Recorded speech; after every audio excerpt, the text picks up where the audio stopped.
अस्ति एउटा मासिक पत्रिकामा लेखेको छ तीर्थबहादुर श्रेष्ठले मेरो बारेमा त्यो विषय केही निकालेका थिए शिक्षक भन्ने त्यो कमलमणिहरूको हो। त्यसमा चाहिँ भनेको छ अब राष्ट्रले उसको यो के अरे धरोहर हो उसको बारेमा म्युजियम खडा गर्नुपर्छ भनेर लेखेको छ। यो पृथ्वी प्रज्ञा पुरस्कार हजुरलाई दिनुपर्ने हो कि होइन आफैले विचार गरेर, तर दिँदैन। तर यो मूल्याङ्कनको गरे यो सतीले श्राप दिएको मुलुक र हजुर जस्तो मान्छेलाई छोडेर अब कहाँ हुन त त्यो पनि हाम्रै मान्छे हुन्। मदननाथ प्रसिद्ध भर्खरै पाउनु हो होइन, त्यो अन्यथा नमानु। तर मूल्याङ्कन राम्रो कहीँ पनि भएको छैन। अब भन्नु के, अब आफ्नो मान्छे गए एमालेको के अरे उपकुलपति के अरे गङ्गा प्रसाद उप्रेती अनि प्रसिद्धलाई दिएको विश्व साहित्य सम्मेलनमा जाँदा भएको प्रसङ्गलाई प्रश्न पारिदिनु भए आभारी हुने थिएँ। रुसमा गइयो नि, त्यसको बारेमा अलिकति भन्न पाएदेखि। रुसमा जानुको आयो लक्ष्मीप्रसादजीले मलाई पनि जाउँ भन्नुभयो। एक सदस्यलाई लिएको र उहाँलाई श्रीमती सहित डाकेको थियो कि उहाँले लिएर जाएको हो र हामी जान तयार भयौँ। त्यसको निम्ति हामीलाई शिवजी लाइन गर्ने बाहिर जानुको निम्ति चाहिन्छ। रात्रभरमा लक्ष्मीप्रसादले सम्पर्क गर्नुभयो। केही समय लाग्यो। एक दिन म समयमा बस्थेँ। लक्ष्मीप्रसादजी मेरो कोठादेखि तल सडकमा आइपुग्नु भएर भन्नुभयो, ल हो सरदार साहेबले भने त्यो बेलामा आउँछ ल हुन्छ तपाईँहरू जानुभयो हुन्छ भन्नुभयो। उहाँले भन्नुभयो ल तपाईँ तयार हुनु भन, हामी हिँड्यौँ त्यहाँबाट। र तर दिल्लीमा पुगेपछि के भयो भने ल र अब अनुमति पत्र चाहियो नि त हुँदाखेरि भनेर त्यहाँ त्यसको माग भयो। हुँदाखेरिमा त्यहाँको राजदूतसँग सम्पर्क राखेर हामी त्यो अनुमति पत्र लिएर गएका हौँ। पछि के भइल्यो भनेदेखि त्यसै गए न त लक्ष्मीप्रसाद देखो कुनै के अरे वातावरण राष्ट्रले रुचाउँथ्यो तर यहाँ के भने जसले जान पाएछन् तिनीहरूले त्यहाँ यहाँ उत्पात गरे। यहाँ कोही कम्युनिस्ट भयो भने कोही के भयो भने आज यहाँ अनेक कुरा भयो।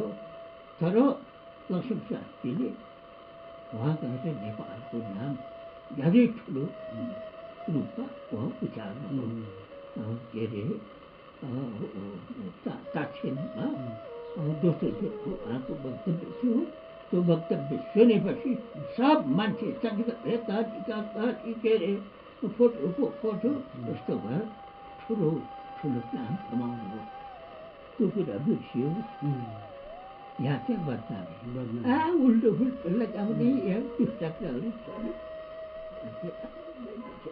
तर हामीले राष्ट्रको निम्ति गौरवै बढाएर राम्रै जग्गा यहाँ देशले फेरि भइरहेको सानो देशको मान्छे त्यहाँ भन्दै गर्दाखेरि देवकोटाज्यूले भन्नुभएको थियो अरे सानो बनेर कसैले हेर्नु हुँदैन नेपाललाई, सानो छैन, आँखाको नानी कति सानो छ, कहाँ सुन देख्छ, के गर्छ पनि भनेर भन्नुभयो अरे भन्ने कुरो पनि सुनेका थियौँ हामीहरूले। हो त्यो कुरा उहाँले आफ्नो निवेदनमा पनि लेख्नु भएको।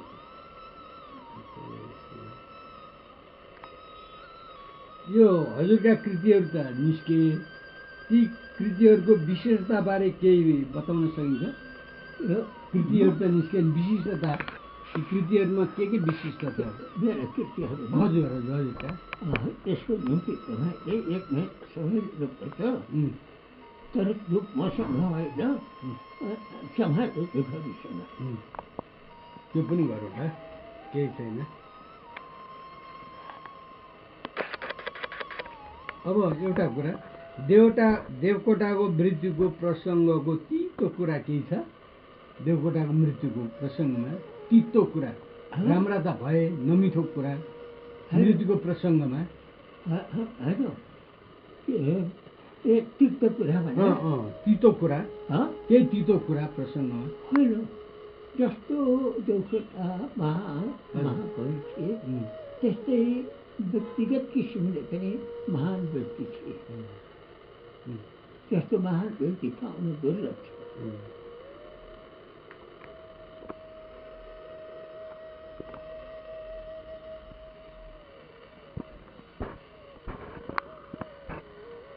देवकोटाका अप्रकाशित कृतिहरू छन् भनेर अलिअलि सुनिन्छ, ती त्यस्ता केही हजुरको सम्झनामा छ? यो पनि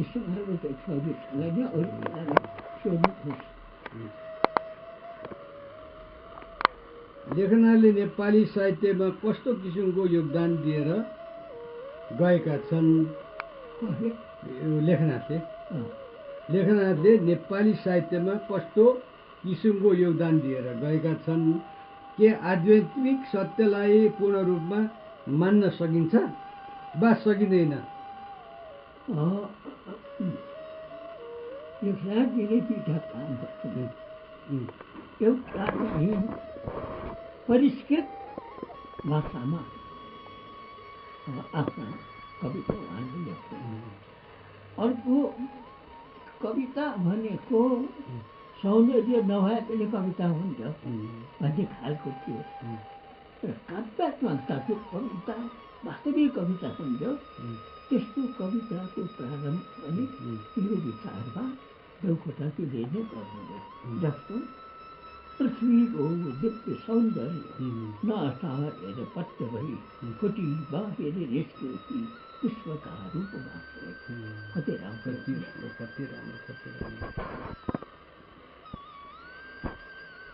हजुर महाकाव्य लेख्दै हुनुहुन्छ भन्ने सुनिन्छ, एकदम निस्किया छैन नि, महाकाव्य लेख्दै हुनुहुन्छ भन्ने सुनिन्छ। यस महाकाव्यले काव्यको प्रकाशनले विश्व मानव समुदायलाई कुन रूपमा के सन्देश दिन्छ? मेरो उद्देश्य त विश्व यो अश्वत्थामादेखि लिएर मैले यो महाकाव्यमा पनि विश्वलाई सोचेर एकै जस्ता हुनु यो प्राविधिक रूपले अर्थात् विज्ञानले विश्व एक भइसक्यो, तर आध्यात्मिक रूपले पनि आत्मिक रूपले पनि अथवा अरू केही चिज पनि वैज्ञानिक रूपले एक भइसक्यो। अब त्यस्तो त्यो एकता सधैँ कायम हुँदैन। कहिलेकाहीँ लडाइँ पनि गर्छन्, उ गर्छन्, ध्वस्त पारेर निडर पनि हुन्छ। त्यसो हुनाले यो विश्वको एकताको के हुनु जरुरी छ, मेरो मनमा लागेको कुरा चाहिँ अहिले यसमा पोखेको छ। त्यो अब राम्रो हुनु, सफल हुनु नहुनु भन्ने अर्कै कुरा हो। पाठककोमा पुगेर त्यसको टिका टिप्पणी होला पछिल्लो कुरा। मलाई एकजना विद्वान मान्छेले, अब सोमराज अभयले पनि महाकाव्य लेखेका छ, सोमराज अभय भन्नेले, मेरो अहिलेको पछिल्लो ससुरा हुनुहुन्छ। पहिले विद्रोही काले लेख्दा त्यति बेलाको प्रसारणले 35-36 सालमा छाप्न खोज्दाखेरि जेल हाल्यो। यो अहिलेको पद्धति विरुद्धमा, पञ्चायत विरुद्धमा विद्रोही काले बनाएर यो सङ्घर्ष गराउनु खोज्नु जेल हाल्यो। र 2065 सालमा त्यो छाप्यौँ, विद्रोही काले छाप्नु ससुराले। अनि पछि गएर महार्चन महाकाव्य भनेर पनि छापियो। यो 70 महार्चन महाकाव्य, महार्चन महाकाव्य भनेर पनि अर्को निकाल्नुभयो त्यो अस्ति हजुरलाई दिएँ कि दिएँ अथवा ल्याउँदा अनि मेरो किताब यहाँ छोडेको थिएँ अनि अर्को अहिले यहाँ रहेछ भने म दिन्छु अनि अर्को एकजना विद्वानले भन्यो कसैले भन्यो कि यो अब भद्राघले सुशील भद्राघलेको बारेमा विश्वम्भरा महाकाव्य भनेर सोमराजजीले लेख्नुभयो एक दिन हामी गइरहेथ्यौँ यो भद्राघलेकोमा जाँदै कुराकानी गर्दैखेरि अनि हजुरको बारेमा एउटा महाकाव्य लेखौँ क्या हो भनेर मैले कुरा राखेँ कसले लेख्छ र भनेर भन्नुभयो अनि मेरो ससुरा सोमराजले अहिलेको ससुराले म लेख्छु हजुरको अनुमति पाएँ भनेर भन्नुभयो तर मसँग छाप्ने पैसा छैन भन्नुभयो ल मै छाप्छु ल लेख्नुहोस् भनेर विश्वम्भरा नाम दिएर महाकाव्य छाप्नु हो र मैले एउटा विद्वानलाई त्यो विद्वानले सुनेछन् कसैले र जीवित अवस्थामै महाकाव्य कसैको त्यसै लेख्नु हुँदैन त्यो सोमराजले बाटोबाट लेख्यो कि तपाईँले लेख्न लाउनु हो भनेर भन्नुभयो अनि मैले भने मरेपछिको पिण्ड दान पिण्ड भनेर अभिनन्दन गर्नुभन्दा जीवित अवस्थामा एउटा फुलको थुङ्गा फुलको माला दिनु र जीवित अवस्थामा यति यति खिर खानिदिनु मलाई चाहिँ श्रेय लाग्छ मैले पनि उहाँलाई लेख्ने प्रेरणा चाहिँ दिएँ भनेर हुन्छ त्यो लेख्न हुँदैन यो त अनौठो हो भनेर कुनै एउटा मान्छेले भन्नुभयो त्यो आफ्नो बारेमा महाकाव्य लेख्न सकिन्छ सकिँदैन त्यो प्रसङ्गमा जस्तो मैले भने भद्रकुमारी घलेको महाकाव्य त लेख्यो नि विश्वम्भरा महाकाव्य भने सबै भद्रकुमारी कसले लेख्छ विश्वम्भरा भनेको सोमराज अभयले सोमराज अभय म भोलि पर्सि आउँदा लिएर आउँछु कुनै दिन आफ्नो बारेमा लेख्नु हो कि भद्रकुमारी घलेको बारेमा पहिलेको विद्रोही काले आफ्नै इच्छा हो त्यो आफ्नो इच्छामा मेरो भन्नु केही छैन फलानु लेख फलानु नलेख अब उहाँ आएर मसँग महाकाव्यको बारेमा केही चर्चा गर्न चाहनुहुन्छ भने त्यो बेलामा अहिले अर्काका कृतिलाई लिएर टिका टिप्पणी अब त्यो पनि पढ्दैन पढिकन टिका टिप्पणी गर्नु भनेको हताडोको र अब कसैको प्रतिकूल टिप्पणी चाहिँ मबाट फेरि हुँदा पनि हुँदैन अन्त पनि नकारात्मक कुरा हुँदैन सकारात्मक कुरा मात्रै अन्त पनि मैले दिएका वक्तव्यमा सर्वत त्यस्ता कुरा नपरुन् भन्ने मेरो उसमा छ परे कि परिरहन्छ त मलाई थाहा छैन तर मैले कहिले त्यसरी बोलेको थिएन छैन अब अर्को कुरा आज मूल्याङ्कन गर्दा देवकोटा लेखना समको सापेक्षतामा आफूलाई कस्तो रूपमा पाउनुहुन्छ तिनजना भए त्रिमूर्ति भए हजुर कस्तो आफूलाई कस्तो पाउनुहुन्छ भनेर एउटा अब मैले एक ठाउँमा लेखेको छु हजुर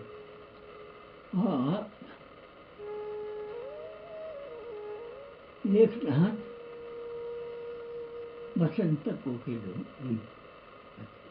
कविता यतै लेखाएको हजुर अब एउटा सिकाइरहेको आफ्नो उडान गर्दै अङ्ग्रेजी पढेका सेरीको सिकाइरहेको जान्दा म गाउँबाट आएको लोक साहित्यलाई बाट प्रभावित भएको मलाई चाहिँ राति कराउँदै के अरे बोल्छी भन्छ त्यो मलाई चाहिँ बोल्छीमा पाइन्छ मेरो परिचय थियो समको बारेमा मैले विशेष अलग्गै केही भने छैन नाटकको दृष्टिले उनी एउटा अलग्गै दिप हुन् नाटकको क्षेत्र विशिष्ट दिन भन्दा विशिष्ट अलग्गै दिप छ पौराणिक नाटकको हिन्दीका झेलले राख्ने ठाउँमा त्यतिका नाटक सुरु हुन्थ्यो ठुलो कुरा हो। मेरो दृष्टिमा लेख्नसम्म अब के अरे देवकोटा देवकोटा सिधै गर्न पर्ने उनीहरू चाहिँ ठुला व्यक्ति मेरा के अरे मेरा सम्मान दिदिएको साहित्यकारहरू हुन्।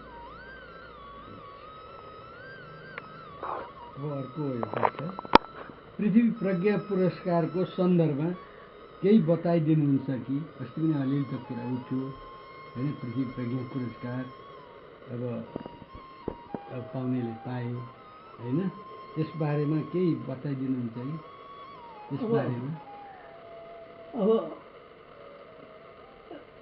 कुन सन्दर्भलाई लिएर के भन्न खोज्नु भएको त्यो चाहिँ त थाहा भएन।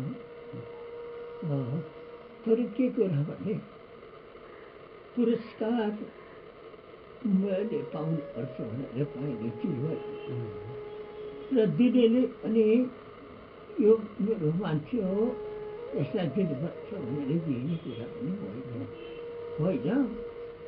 विद्वानहरू मूल्याङ्कन समितिले मूल्याङ्कन गर्नुपर्ने हो। निष्पक्ष भावले मूल्याङ्कन गरेर दिने हो। त्यही बमोजिम भयो होला भन्छु।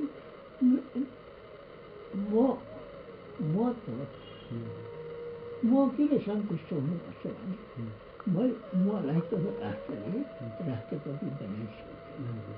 अब अरू इत्यादि पुरस्कार सबै मलाई दिनुपर्छ भन्ने अरूले पनि त्यस्तो लालच चाहिँ राखिएको छैन। अरूले पनि पाउन् होइन दियो भने मूल्याङ्कन गरेर दियो भने नै भन्ने कुरा पनि आयो आफ्नै ठाउँमा छ।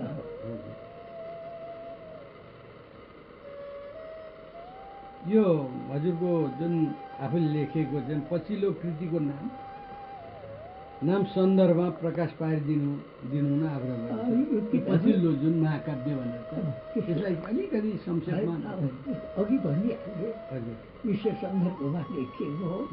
यो प्रकाशित भएपछि मात्रै थाहा हो। अहिले केही नपाए त्यसको कुनै पनि के अरे अस्ति यसलाई भन्दाखेरिमा चिप्लिएर एउटा कुरो भनेको एक ठाउँमा है। अनि त्यसको बारेमा म बोलेको छैन किनभने लेख्न थाल्यो महाकाव्य भनेको म जस्तो ढिलो मान्छेलाई 10-12 वर्ष लाग्छ। अब जति लेख्दै गयो भन्दै गयो भने त जम्मै गरी सुन्ने मान्छेहरूले सुन्छ फेरि पछाडि मूल्याङ्कन पनि हुँदैन के हुन्छ कस्तो भन्छ कि भन्दा त्यो हुन्छ ठेगान छैन।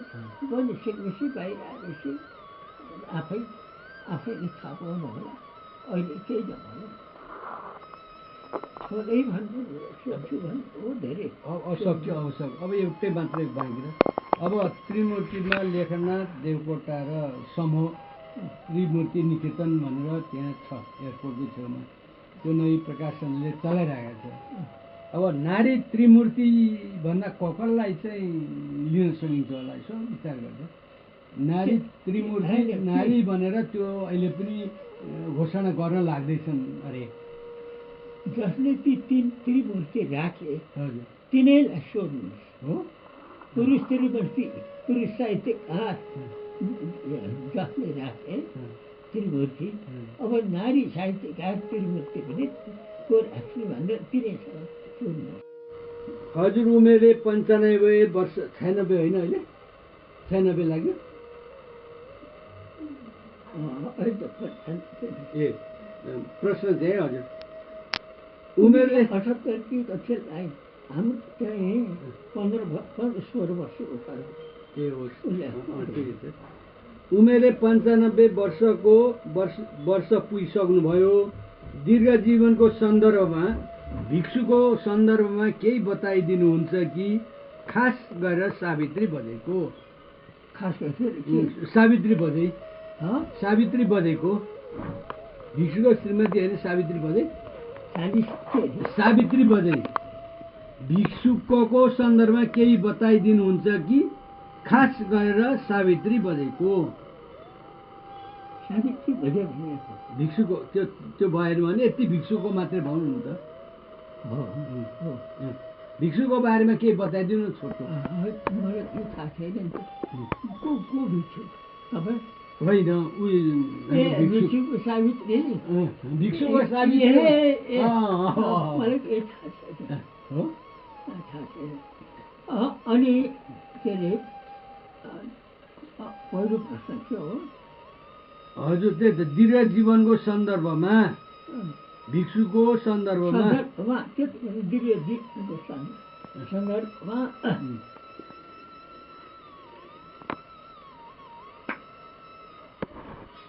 सद्विचार सृजनशीलता अलिकति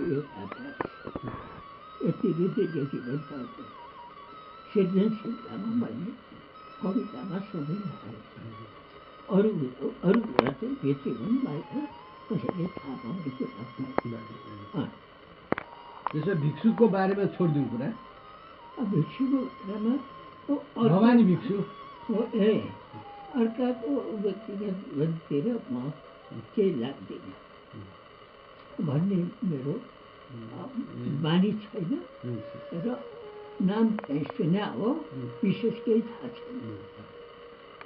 अब अर्को प्रश्न गौरी शोक काव्यमा खास गरेर विवाहको प्रतिबद्धतालाई हजुरले कुन रूपमा लिनुभएको छ?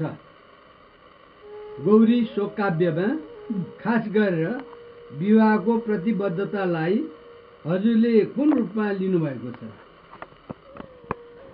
विवाहको प्रतिबद्धता गौरीसँगको यहाँ होइन गौरीसँगको चाहिँ विवाहमा प्रश्न अलि अनुष्ठाको लाग्यो हो। अब पहिले पत्नीको स्वर्गवासमा दुईटा साना छोरी एउटी चाहिँ 6 महिना पनि नपुगेकी अर्को 2.5-3 वर्ष भएकी। अब एकातिर त्यस्तो साना छोरी छन् तिनलाई हेर्नु पऱ्यो अर्कातिर म कवितामा लागेपछि विवाह सम्हाल्न सक्ने मलाई अत्यन्त आवश्यकता पऱ्यो। मैले अरूको प्रश्न गर्नुभयो महाकाली उनलाई मागेर बिहा गरेको हो र खास गरी अब अरू काम गर्नेहरू ब्रह्मचर्यमा बस्न सक्नेहरूको कुरा अर्थै हो। म त्यो छ आजीवन ब्रह्मचर्य बस्न सक्ने स्वभावको मान्छे पनि होइन त्यसो बाध्यता पनि हो र मानवीय स्वभावले गर्दा पनि दुई किसिमले गर्दा दोस्रो बिहा गरेको हो।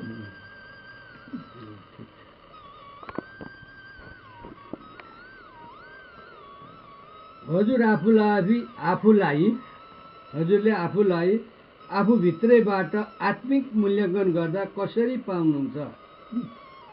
कस्तो देख्नुहुन्छ? आत्मिक मूल्याङ्कन आफूले आफूलाई मूल्याङ्कन गर्नुपर्छ। ठिक छ म चाहिँ एउटा महात्मासँग सङ्गत भएको मान्छे 15-16 वर्षको उमेरमा त्यो बेला एउटा किताबमा मैले के पढेँ भनेदेखि ब्रह्मचर्य सत्य अहिंसा अपरिग्रह र अर्को के अरे ती 5 अङ्गहरू अपरिग्रह र कस्तो बेसी सत्य साबित्य भयो भने सत्यमा अडिलो भन्ने म सकभर झुटो कुरा गर्न उहाँको सकभर त्यो दिन्छु। व्यवहारमा कहिलेकाहीँ त्यस्तो भयो भने त्यो अलग कुरा हो। मानिसबाट मानिस च्युत हुँदैन भन्ने कुरा छैन त्यो हुन्छ र मलाई मूल्याङ्कन गर्न अघि मैले भने सद्विचार अरूप्रति कहिले काहीँ रिस उठ्यो उसले आफूले नराम्रो भने पनि मलाई के भन्छ तत्काल उसलाई प्रतिवाद गर्दैन र मनमा चाहिँ त्यहाँ आएर कुरो खेलाउँछ र अनि बेसी एकदम मनमै त्यो कुरा लिएर के अरे उसप्रतिको रिसलाई अलि जगाउँछु र शान्त पार्छु मेरो त्यो बानी छ उति धेरै बहुला बोलेर बहुत आदिसुनी बोल्थ्यो मेरो बानी छैन र ओठे जवाब दिँदै बानी छैन जस्ता तस्तै गर्ने मानिँदैन। अनि अर्को कुरा के छ भने म बोल्दा बोल्दै चुकेँ कसैसँग मेरो दुर्व्यवहार हुनुभयो भनेदेखि त्यसबाट म परेशान हुन्छु भगवान्ले पछि क्षमा गर्छ जस्तो मलाई लाग्छ। नेपाली हामी रहन कहाँ नेपालै त्यसको तर नेपाल त के होला भन्दा हिन्दुस्तानमा गए भनेर लेख्यो भने त्यो कविता नेपाली हामी रहन कहाँ नेपाली राष्ट्रकवि अब त्यसपछि अनि त्यो कविता भयो त्यसपछि के भन्यो सोध्नु उचाइ हाम्रो फिलिन्छ कहाँ हिमालय त्यो आउनलाई फर्कनु पर्छ भगवान्को अनुग्रह हुनुपर्छ प्रतिभाको स्मरण हुनुपर्छ अनि पछि आउँछ कहिले कहिले त्यो त आइदिँदैन अब गर्ने के है कुरा त्यो हो। त्यसो कारण हामी जे काम गर्छौँ त्यो जो गर्दछौँ योग्य र अर्चना हो यी जिन्दगी पावन प्रार्थना हो। मैले के अरे यो जत्रा धेरै राम्रै पुष्टवंशस्तनुः विषय भद्रं कर्णैः शृणुयान्ति भद्रं पश्येमाक्षिभिर्यजत्राः स्थिरैरङ्गैः तुष्टुपादं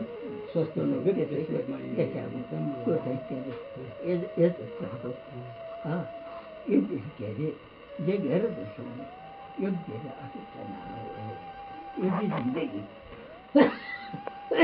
पावन प्रार्थना यही हो। त्यसको बाहिर अरू खास गरेको अरू छिटोमा पुग्छ कर्णेली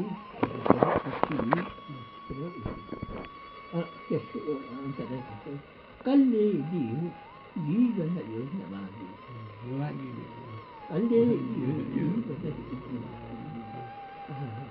कृतज्ञता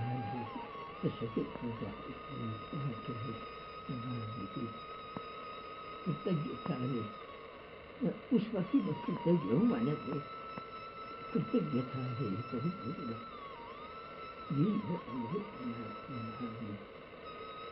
उसको जो वास्तव मनभित्र दादी कृतज्ञता से सदा हिडो यो जिन्दगी परिपूर्ण हो जसले दियो जीवन यो नमागियो जो वस्त मेरो भित्र जागी कृतज्ञताले सदा हिडो यो जिन्दगी परिपूर्ण हो। यही हो राम्रो सोच्यौँ राम्रो त्यति भन्दा भने किन जङ्गिए जस्तो भन्नु होला मेरो बुवा सरको मान्छेलाई म त्यसो किन भन्थेँ हेर्नु अब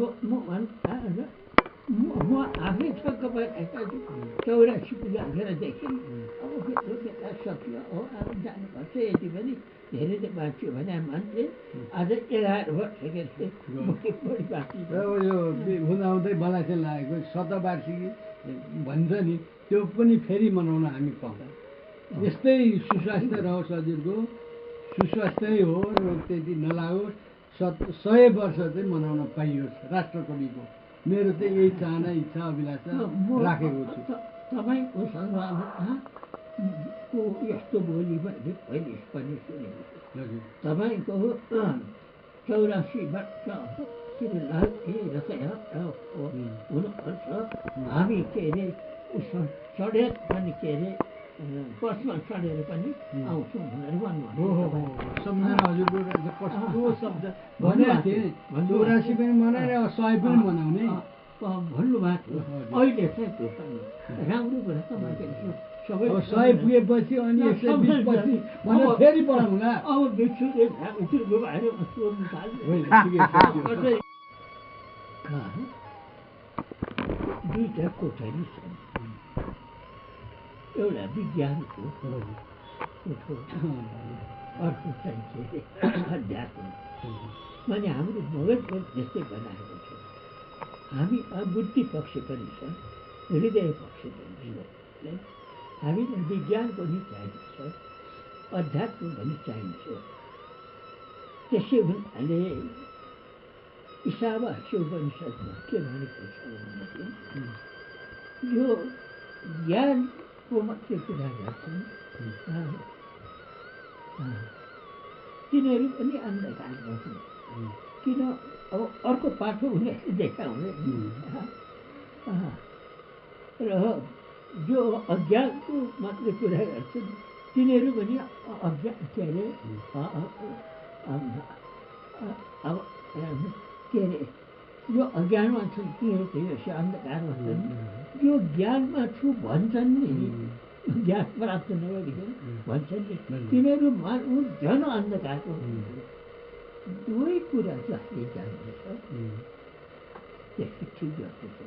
त्यसो आदिवाद र भौतिकवाद दुइटै जान्नु पर्यो। त्यसले दुइटै लिएर जानु रथका दुई पाङ्रा हुन् नि तिनीहरू, आध्यात्मवाद र भौतिकवाद। त्यो चाहिँ के अरे मिलाएर जानुपर्छ। म एक चस्मा लगाइराखेको छु, त्यो पनि एक किसिमको वैज्ञानिक प्रविधि हो होइन। अब म मेरा पुर्खाहरू धेरै बाँचेका भने 79 हाम्रो गाउँमा। अब कोही पहिले जान्थे, अहिले चाहिँ अब नेपालीहरूको आयु बढिएको छ। किनभने अब वास्तवको निम्ति के खान पर्छ त्यो विज्ञान आयुर्विज्ञान त्यो थाहा पाए।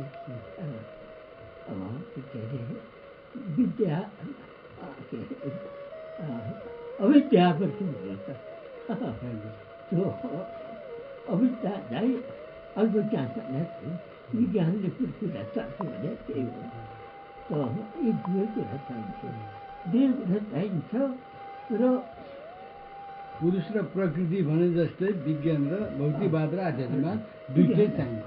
समुद्र जान्नुपर्छ र त्यो यस्तो बिन्दुमा मात्रै पुगेको मान्छेले गर्न सक्छ जो धेरै माथि पुगेको माथिल्लो बिन्दुमा पुगेको मान्छे हुनुपर्छ। अहिले चाहिँ विज्ञानमा माथि पुगे, फर्स्ट ग्रेड बाद सेकेन्ड ग्रेड बाद सम्म चलाइदिए। अहिले चाँडैतिर राखेर संसार ध्वस्त भएर होस् भनेर अहङ्कारमा भगवानले यति सुन्दर धरती, यति कला आकार, यस्तो सुन्दर मानव चोला दिए, त्यसको भित्र भगवान बसेको छ। अब त्यही मान्छेले यो धरती के अरे ध्वस्त गर्न थालेको, यो खराब त्यस्ता खराबी किन लाग्दैन? अशोथामा मैले त्यही भनेको छु, यो महाकाव्यमा पनि त्यही भनेको पस्दा आउन सक्दैन सुन्नु त्यही हो। मेरो प्रयत्न त्यो हो। त्यो मलाई लाग्यो अलिकति महँगो। यो पाप र नचाहिँदो गर्ने, अर्कालाई ठुकी गर्ने चाहिँ हाम्रा कर्मेन्द्र र ज्ञानेन्द्र छन्। मैले चाहिँ मलाई चाहिँ यसो ठाडो भएको सर्वधर्मान परित्यज भनेको हामीमा दिएको भगवानले 5वटा कर्मेन्द्र 5वटा ज्ञानेन्द्र छन्। यी 10वटा चिजलाई कन्ट्रोल गर्यो भने तिमीले कुनै किसिमको पाप गर्दैनौ। त्यस्तो यी 10वटा चिजलाई पनि कन्ट्रोल गरेर राखेर गऱ्यौ भने म त्यसबाट मोक्ष गरिदिन्छु। यी हाम्रा चञ्चले छ नि 5 कर्मेन्द्र 5 ज्ञानेन्द्र, तिनीहरूलाई कन्ट्रोल गर्नुपर्छ कि भने जस्तो पनि त्यसबाट आवाज मैले बुझेको छु। राम्रो कुरा त हो, तर त्यहाँका शब्दले त्यो भन्दैन। मैले जुन कुरा भने त्यहीको शब्द चाहिँ भनेको भयो भने चाँडै जान्छ। हो, त्यो रोगी भएर बाँच्नुभन्दा जानै राम्रो, अरूलाई दुःख नदिने चाहिँ राम्रो। मेरो बुवा पनि 90 वर्षसम्म चाहिँ बाँच्नु भएको। मेरो बुवा 90 वर्ष, आमा चाहिँ आमा बितेको 50 वर्षपछि बुवा बित्नु, अर्को बिहे पनि गर्नु भएन। त्यस्तो भयो। यहाँ सबै मैले लेखाएको छु त्यो जीवन यात्रामा कति दुःख भोग्यो, कति सुख भोग्यो, कति के। सुख तो आथिए जाते लेकिन दुःख तो अपना साथी है, होइन हजुर? त्यस्तो छ। त्यसो हुनाले अब अलि पछि फोन गर्नुहोला समय, किनभने केही हतार छैन, त्यो पछि गर्नु। पुगिसक्नु 77 वर्ष पुगिसक्नु। नाम चाहिँ के? महाकाली घिमिरे। माइती चाहिँ अधिकारी। ए अधिकारी छोरी घिमिरे। अनि हजुरका पट्टि चाहिँ कति छोराछोरी? मपट्टि 4 छोरी 2 छोरा। पहिले त पहिलाका 2 दुईटी थाहा छ पहिलेको त। यी रोए पनि दुःख लाग्छ मनमा, सम्झे नि आमा भनी, यी हाँसे पनि दुःख लाग्छ मनमा, बिर्से नि आमा भनी भनेर लेखाएको छ नि, शान्ति र कान्ति त्यो छ। अनि हजुरलाई सबभन्दा रमाइलो अथवा आनन्द भएको दिनको केही सम्झना छ? आनन्द भएको दिन यस्तो आनन्द भयो आज भन्दा आनन्द त मलाई सधैँ आनन्द छ। अब के दुःख छ र त? श्रीमान नाम भएको, श्रीमान भएपछि दुःख त केही भएन। फेरि नेपालको राष्ट्रकवि हुनुहुन्छ श्रीमान, कम होइन नि यो पदवी त। अहिलेसम्म कसैले नपाएको। लक्ष्मी देवकोटा महाकवि, लेखनाथ पौड्याल शिरोमणि भने जस्तो राष्ट्रकवि, भानुभक्त आचार्य आदि कवि भने उहाँ त अब राष्ट्रकवि हो नि त, कम होइन नि त। त्यस्ताको श्रीमती हुन त हजुरले दोस्रो बिहे अनि पाउनु चाहिँ साह्रै ठुलो सौभाग्य जस्तो हामीलाई पनि लाग्छ। लागेको दिन चाहिँ केही सम्झना छ? दुःख पर्दैन माइतीमा, यहाँ हो जहाँ हो? कहीँ पनि परेन। परेन? हजुर कति बहिनी? हामीहरू 3 बहिनी। हजुर कुन बहिनी? म माइली छ। जेठी कान्छी हुनुहुन्छ अझै? छन्। ए ठाउँ ठाउँमा हुनुहुन्छ। आफ्नो ठाउँमा। हजुरले साहित्यपट्टि जस्तो राष्ट्रको यो हुनुभयो, हजुरले कुनै किताब सिताब पत्र पत्रिका काहीँ लेख रचनाहरू पनि छन् काहीँ छापिएका? छैन। काहीँ पनि छैन। सेवा चाहिँ सबभन्दा ठुलो हो नि त। हजुरले सेवा गर्नु भएर नै उहाँ राष्ट्रकवि हुनुभएको। अब बाहिर लेख त गएको छैन, भेटेको चाहिँ किताब पाठ गर्थेँ। हामीले आफ्नो किसिमको लेख पढ्छ जान्दछौँ र आफू पत्रिकालाई चाहिँ सबैलाई त्यहाँ चाहिँ के अरे पोथी लेख्नु। हार्वर्ड ट्युसन बस्छु एउटालाई नराइसक्नुभयो। सबै छोरी पहिलेका छोरीहरू चाहिँ समय त्यस्तै भएको हुनाले उनले तिनीहरूलाई तैपनि बिहेसम्म के अरे पास गराए। अरू पास गराए के अरे प्रमाणपत्र लिने बनाए। आफ्नो एउटै प्रमाणपत्र चाहिँ केही छैन, तर गीताको अर्थ बिहान मभन्दा पहिल्यै पनि गीता पाठ गर्छु। गीता पाठ त्यो 1866 श्लोक अझै मलाई गीताको 1866 सर्वधर्मान् परित्यज्य मामेकं शरणं व्रज ओम त्वस्सर पापेभ्यो मोक्षयिष्यामि मा शुचः भनेर मलाई अति मन पर्यो। तर त्यसको यथार्थ अर्थ चाहिँ मैले अहिलेसम्म कसैले लगाइदिएको छैन।